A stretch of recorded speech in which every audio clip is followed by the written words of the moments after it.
अस्सलाम वालेकुम। आज मैं काफ़ी मसरूफ़ रहा और आप लोगों के लिए डिटेल पेपर तो मैं नहीं डिस्कस कर सका, लेकिन ये है कि थोड़ा सा मैंने टाइम निकाल के पेपर को डीपली स्टडी किया, उसे हाईलाइट किया ईच एंड एवरी क्वेश्चन को, और मैंने कहा चलें एक छोटी सी डिस्कशन आपके सामने लेके आऊँ, क्योंकि मैंने कल कहीं ट्रैवल करना है तो कल मैं पेपर की वीडियो नहीं बना सकूँगा, आज भी नहीं बन सकेगी। तो कोई बात नहीं, पेपर हो गया है। लेकिन कुछ लोगों को तसल्ली देने के लिए जिन्होंने मेहनत की है, मैंने कहा चलें ये 1 2 3 मिनट की वीडियो उनके लिए बनाऊं। देखिए, मैंने पेपर को बहुत डीपली स्टडी किया, इतना आपने नहीं किया होगा जितना मैंने किया है। और पिछले 1.5 घंटे से मैंने एज ए स्टूडेंट इस पेपर को देखा, और मैंने ये देखा कि एक, और अपने आप को आपकी जगह पे रख के सोचा कि मैं अगर आपकी जगह होता तो मैं कितने क्वेश्चन अटेम्प्ट कर सकता। यानी मैंने कोई एफिशिएंट टीचर बन के या कोई एक्सपर्ट बन के नहीं सोचा, मैंने एक उस स्टूडेंट को जिसने एमएससी की हुई है या एमफिल कर रहा है, उसकी जगह पे रख के सोचा कि कितने क्वेश्चन ऐसे थे जो आप अटेम्प्ट कर सकते थे। हाँ, उसमें मेरे पास टेंशन नहीं थी और आप उस टाइम टेंस सिचुएशन में बैठे थे, बस ये एक डिफरेंस था कि मैंने ज़रा एक रिलैक्स मोड में होकर ये पेपर देखा। तो उससे ये ऑब्ज़र्व किया मैंने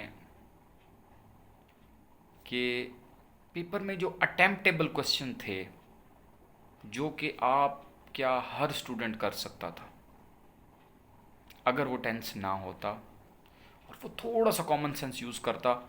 यानी कि ऐसी ऑप्शंस थी जो ए बी में, मतलब ऐसा था कि जिसमें आपको कोई बहुत डीप नॉलेज की ज़रूरत नहीं थी, सतही से क्वेश्चन थे, कोई बहुत ज़्यादा डीपली नहीं जाना पड़ता था। और उसमें मैंने ये देखें, ये पेपर है, इसमें ये जो पहला पेज था यानी फर्स्ट 20 में से मैंने 9 क्वेश्चन ये हाईलाइट किए हैं, जो कि तकरीबन हर स्टूडेंट जिसने थोड़ी सी मेहनत की है वो अटेम्प्ट कर सकता था। जो दूसरा पेज था जहाँ पे 21 से शुरू होते थे, वहाँ 21 से यानी कि ये तकरीबन जाते थे 40 तक। इस 20 में से 13 क्वेश्चन ऐसे थे जो कि अटेम्प्ट किए जा सकते थे, ऐसे कि जो नॉर्मल क्वेश्चन थे, कोई बहुत डिफ़िकल्ट क्वेश्चन नहीं थे। 7 क्वेश्चन ऐसे थे, और जब मैं डिस्कस करूँगा इंशाल्लाह, कल मैं अवेलेबल नहीं होऊंगा, मैं परसों ये डिटेल से इसके ऊपर वीडियो बनाऊँगा। और हो सकता है आप ठीक करके आए हों, क्योंकि आपको एक ओवरऑल टेंशन है पूरे पेपर की, तो उसमें आप वो जो अच्छे क्वेश्चन किए हुए हैं वो भी शायद आप भूल रहे हैं। एंड आई एम श्योर कि आपकी इतनी कॉमन सेंस होगी और इकोनॉमिक्स की जो नॉलेज है वो यहाँ पे यूज़ हुई है। और मैंने सारे सिंपल क्वेश्चन जो इकोनॉमिक्स के थे वही हाईलाइट किए हैं। नेक्स्ट पेज था जिसमें आपके पास था क्वेश्चन नंबर 48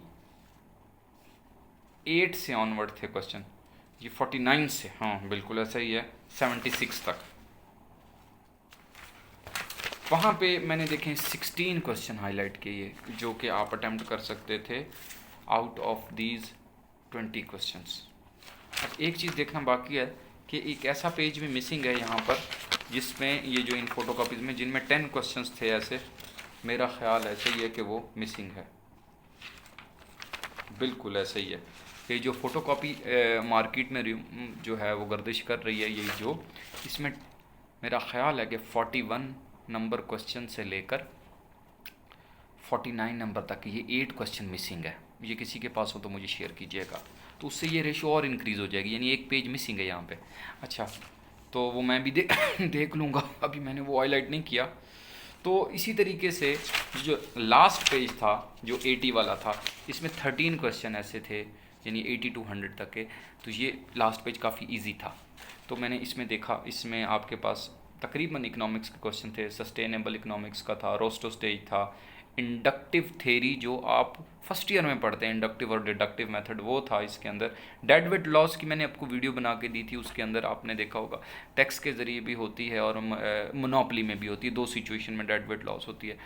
डिटेल डिस्कशन इस पर बात करेंगे, लेकिन ये है कि सिंपल उसने पूछा dead wait lost efforts too, तो जाहिर सी बात है एक डी ऑप्शन यहाँ पे मिसिंग है, तो मैं आपको वरना बता देता है, मैं आपको भी इसको भी बताऊंगा मैं आपको। मैक्रो इकोनॉमिक का क्वेश्चन था, इनोवेशन का था, एग्रीगेट डिमांड के बारे में, ये लास्ट पेज की बात कर रहा हूँ मैं।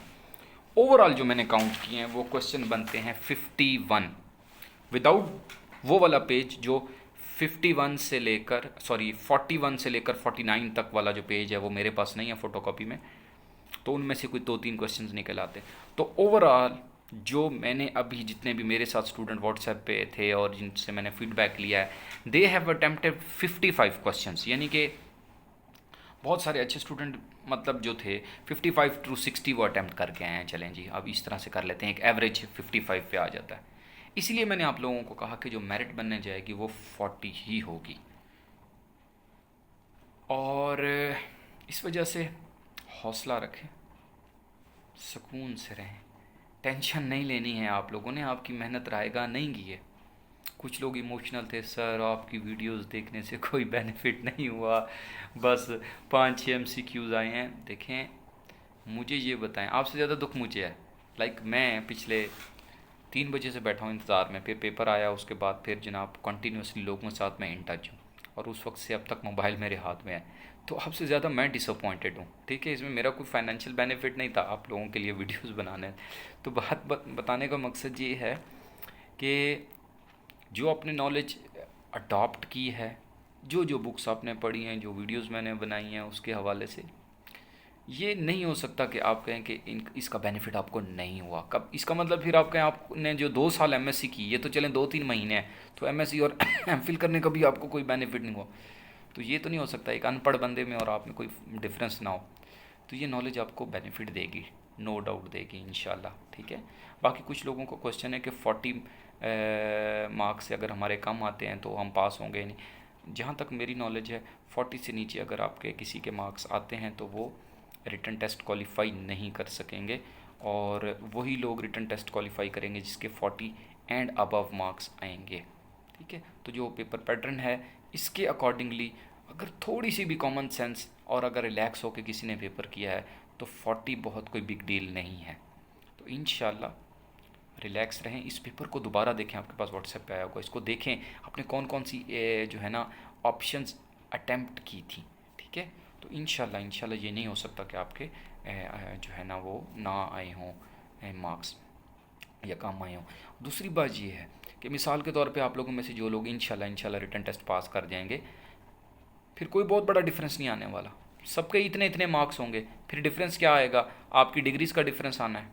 ठीक है, और अगर किसी की फ़र्स्ट डिवीज़न है तो उसको 2-3 नंबर ज़्यादा मिल जाएंगे। ओवरऑल 4 डिग्रीज़ हैं, दो सेकेंड डिव हैं, 2 फर्स्ट डिव हैं, तो 2-2 नंबर का डिफरेंस आ जाएगा, कोई बहुत बड़ा डिफरेंस नहीं है। इंटरव्यू 200 मार्क्स का होता है, और इंटरव्यू में इस तरह के फजूल किस्म के क्वेश्चंस नहीं पूछे जाएंगे। ठीक है, ये इस तरह के क्वेश्चन पूछने में भी उनको इतना खासा टाइम लग जाएगा। तो इंशाल्लाह होपफुल रहें। तो मैंने कहा मैं आपको बता भी दूं कि मैं वीडियो उसके ऊपर डिटेल नहीं बना सका, लेकिन मैंने इसको डिटेल एनालाइज़ किया है। इंशाल्लाह वीडियो मंडे को मैं इंशाल्लाह इसके ऊपर बनाऊंगा और इसके आंसर्स आपके सामने रखूंगा और इंशाल्लाह डिस्कशन करेंगे।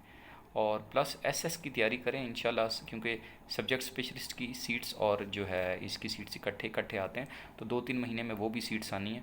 ठीक है, तो टेंशन नहीं लेनी है, इंशाल्लाह इसमें भी आपका रिटन टेस्ट क्वालिफाई हो जाएगा, क्योंकि 40 आपकी मेरिट है। आपकी एक्सपेक्टेशंस यही थी कि आप 80 मार्क्स ले जाएंगे, लेकिन वो नहीं हो सका। लेकिन क्या हो सकता है, जब हो गया जो कुछ भी हो गया, अब इसके ऊपर पछताने से बहुत बेहतर है अल्लाह ताला से दुआ करें कि आपके 40+ मार्क्स आ जाएँ, और जो कि उम्मीद है कि आ भी जाएंगे, तो इंशाल्लाह फिर आप इंटरव्यू के लिए क्वालिफाई करेंगे। Thank you very much, take care, अल्लाह हाफ़िज़।